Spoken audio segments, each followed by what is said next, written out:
లోని పెదనందిపాడు మార్గంలో ఉన్న వికాస్ స్కూల్లో మంగళవారం వికసిత భారత మహోత్సవ కార్యక్రమం జరిగింది. ఈ సందర్భంగా విద్యార్థులు తరగతుల వారీగా భారతదేశ సంస్కృతి సాంప్రదాయాలకు సంబంధించిన అనేక అంశాలను ప్రదర్శనలో ఉంచారు. ఈ ప్రదర్శన విద్యార్థుల సృజనాత్మకతకు నిదర్శనంగా నిలిచింది.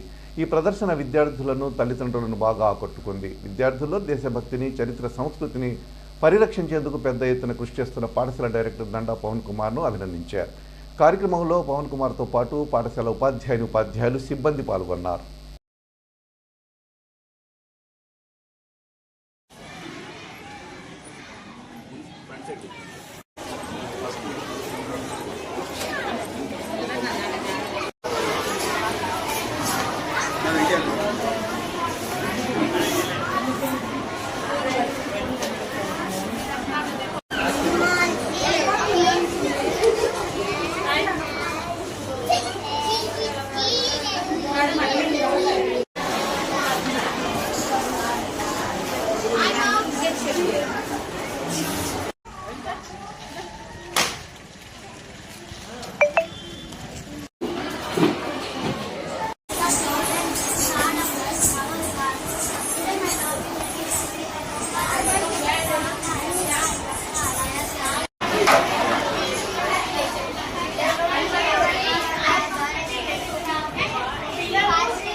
ఆంధ్రప్రదేశ్లో జన్మించారు. ఈమె రచనలు యక్షగానాలు, సింహనాటకం మొదలైనవి.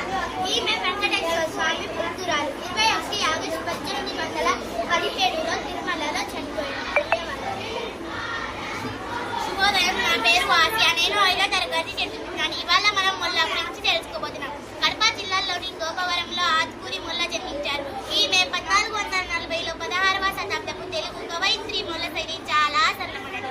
తెలుగు సాహిత్యంలోని పద్యాలను, మల్లెల్లా పరిమళను వెదజల్లి సిరికి మూటగట్టుకున్న కవయిత్రి. ఈమె 1730లో చనిపోయారు.